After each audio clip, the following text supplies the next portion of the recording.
پھر کہانی میں جو مواد ڈالا ہوا ہے اس کا تجزیہ کیا جاتا ہے، کس قدر مواد ڈالا ہے، کیا واقعی ایک سٹوری بنی ہے یا جسٹ 4-5 لائنوں کے اندر کچھ ویوز کو بیان کر دیا گیا ہے، اور فائنلی کیا اس کہانی کے اینڈ پر اس نے کچھ جو ہے وہ کہانی کے اندر یہ چیز دیکھی جاتی ہے کہ ہیرو جو ہے وہ کیا رول پلے کر رہا ہے۔ کہانی کا تجزیہ ہیرو سے شروع کیا جاتا ہے، یہ دیکھا جاتا ہے کہ ہیرو کے خیالات، اس کے محرکات، اس کی پرسنالٹی کیا ہے، کس طرح سے جو پیشنٹ ہے یا کس طرح سے جو کلائنٹ ہے اس نے کس طرح سے کہانی کو لکھا ہے، اور کون کون سے جو ہے وہ پوائنٹس اس نے ہیرو کے حوالے سے جو وہ لکھے ہیں، جس میں ویدر ہیرو جو ہے وہ ایموشنل دکھایا گیا ہے یا ایک کام پرسنالٹی دکھائی گئی ہے، ہیرو جو ہے اس کو ایک مجرم کے طور پر دکھایا گیا ہے یا اس کو ایک قائدانہ صلاحیتوں والا لیڈر بتایا گیا ہے، وہ کتنا جارح شخص بتایا گیا ہے کہ وہ کتنا غیر معمولی رد عمل کرنے والا شخص موجود ہے، اس کے اندر کون کون سی خداداد صلاحیتیں موجود ہیں، یا وہ کسی سچویشن کو کس طرح سے ٹیکل کر رہا ہے۔ جو بھی صورتحال ہیرو سے متعلق ہوتی ہے، چونکہ ہیرو جو ہوتا ہے وہ کہانی کا مرکزی کردار ہوتا ہے، لہٰذا اس کا تجزیہ کرنا جو ہے بہت زیادہ ضروری ہے۔ دراصل یہ ہیرو اس فرد کے اپنے دماغ کے اندر جو سوچ کا ایک دھارا چل رہا ہوتا ہے، اپنی ذات کے حوالے سے اس کی عکاسی کرتا نظر آ رہا ہوتا ہے۔ اس کے بعد یہ چیز دیکھی جاتی ہے ضرورت، یعنی یہ 28 ضروریات جو مرے نے بیان کی تھی انسان کی، کہ اس کہانی کے اندر کن کن ضرورتوں کا ذکر جو ہے وہ کیا گیا ہے۔ اس کے بعد یہ دیکھا جاتا ہے کہ ماحولی دباؤ کتنا امپورٹنٹ رول پلے کر رہا ہے کسی بھی انسان کی پرسنالٹی ڈیولپمنٹ کے حوالے سے، شخصیت کے حوالے سے کون کون سی چیزیں جو ہیں وہ رکاوٹ کے طور پر سامنے آ رہی ہیں، اس کہانی کے اندر باقاعدہ طور پر وہ ان تمام چیزوں کا ذکر کرے گا، چاہے وہ سمبولیکلی کرتا ہے، علامتی طور پر کرتا ہے، چاہے وہ واضح طور پر کرتا ہے، چاہے وہ ہیرو کو کسی ہارڈ سچویشن کے اندر ڈالتا ہے، چاہے وہ ہیرو کو تمام سچویشنز پہ ڈومینیٹ رکھتا ہے، تو یہ ڈیپینڈ کرتا ہے کہ وہ کس طرح سے سوچ رہا ہے اور کس طرح سے ایکٹ کر رہا ہے اور کس قسم کی صلاحیتوں کو وہ اپنے اندر دیکھنا چاہتا ہے اور کس قسم کی خامیوں سے وہ بچنے کی کوشش جو وہ کرتا ہے۔ اوورآل مرکزی خیال جو ہے وہ کہانی کے اینڈ میں جو تھیم دیا جاتا ہے اس سے پتہ چل جاتا ہے، جس سے یہ چیز واضح ہو جاتی ہے کہ فرد جو ہے وہ کس طرح سے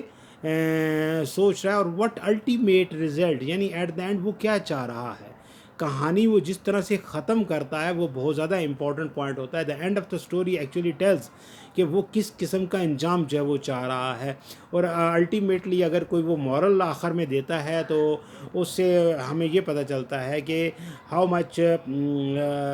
logical he is about his approach towards life, کہ وہ لائف کے متعلق کتنا ایتھیکل ہے، کتنا لاجیکل ہے، یہ ساری چیزیں جو وہ پتہ چلتی ہیں۔ تو عام طور پر جب کہانی کا تجزیہ کیا جا رہا ہوتا ہے تو اس میں ہیرو کو، ماحول کو، ضروریات کو اور مرکزی خیال کو، ان تمام چیزوں کو جو ہے وہ ون بائی ون جو ہے وہ انالائز کیا جاتا ہے۔ اس کے انالیسس کے بعد ہم اسیس کرتے ہیں اس سٹوری سے کہ whatever is written there, whatever the person is going to portray, وہ کیا چیز پورٹرے کرنا چاہ رہا تھا۔ ایک ایکسپرٹ سائیکالوجسٹ جو ہے وہ TAT ٹیسٹ کے ذریعے سے آسانی سے فرد کی ظاہری اور باطنی جو ہے وہ صلاحیتوں، خوبیوں یا خامیوں کے متعلق آگاہی حاصل کرنے کے بعد اس کی شخصیت کا تجزیہ جو ہے وہ کر سکتا ہے۔ اسی قسم کا دوسرا ٹیسٹ جو ہے وہ چائلڈ اپریسیپشن ٹیسٹ ہے، جسے ہم CAT کہتے ہیں، کیٹ کہا جاتا ہے۔ اس میں انسانوں اور جانوروں کی تصاویریں جو ہیں وہ شامل کر لی گئی ہیں، بچوں کے انٹرسٹ کے لیے یہ کی جاتی ہے، لہٰذا بچے جو ہوتے ہیں وہ اپنے سوچ کے مطابق ان جانوروں کو دیکھ کر یا ان انسانوں کی تصاویر کو دیکھنے کے بعد کچھ کہانیاں جو وہ لکھتے ہیں، جن سے ہمیں ان کا ایپٹیچیوڈ پتہ چلتا ہے، رجحان پتہ چلتا ہے، اور پلس ان کی پاور آف پرسیپشن پتہ چلتی ہے کہ وہ کس طرح سے دنیا کو دیکھ رہے ہیں، کس طرح سے اس کا انالیسس کر رہے ہیں، اور what type of personality they can build in the future, وہ کس قسم کی پرسنالٹی بنا سکتے ہیں مستقبل کے اندر۔ تیسرا جو ہمارے پاس ٹیسٹ آتا ہے تزلیلی آزمائشوں کے حوالے سے، وہ راٹرز انکمپلیٹ سینٹینس بلینک ہے، جس میں یہ ہے کہ راٹرز جو تھا اس نے 40 نامکمل فقرے دیے تھے، اور نامکمل فقرات کے مکمل کرنے کے لیے اس نے ٹائم لمٹ دیا تھا۔ دس از اے اسپیڈ ٹیسٹ، کہ کوئکلی اس ٹیسٹ کو فیل کرنا ہے۔ تو اس سے یہ چیز دیکھی جا سکتی ہے کہ اس کے اندر فرد کے اندر ذہنی پختگی کیا ہے، وہ معاشرے سے مطابقت کتنی بہتر جو ہے وہ کر رہا ہے، اس کی سماجی ہیجانی اور جنسی رویوں کے متعلق وہ کس طرح سے سوچ رہا ہے، یہ ساری کی ساری چیزیں جو ہے وہ ہمیں اس انکمپلیٹ سینٹینس بلینک ٹیسٹ سے پتہ چل جاتی ہے۔ اب اس ٹیسٹ کے اندر کو سیمپل کے طور پر میں آپ کو کچھ چیزیں بتاتا ہوں جو کہ ٹیسٹ میں موجود ہیں، جیسے سوتے وقت میں آگے خالی جگہ پر اس کو آپ نے خود کمپلیٹ کرنا ہے، یعنی سبجیکٹ کمپلیٹ کرنا ہے۔ گھر واپسی پر میری والدہ، میرا بچپن، اس قسم کے خیالات ہیں جن کی تکمیل جن کو مکمل کرنے کے بعد جو ہے وہ شخصیت کے متعلق کچھ نہ کچھ جو ہے وہ ہمیں معلومات ملتی ہیں، اور ہم یہ اسیس کر لیتے ہیں کہ فرد کس طرح سے سوچ رہا ہے، کس طرح سے رہ رہا ہے، کس طرح سے ایکٹ کر رہا ہے، اس کا معاشرتی قوانین کے متعلق کیا رویہ ہے وغیرہ وغیرہ۔ یہ ساری چیزیں جو ہیں وہ ہمیں راٹرز انکمپلیٹ سینٹنس بلینک کے اندر نظر آ جاتی ہیں۔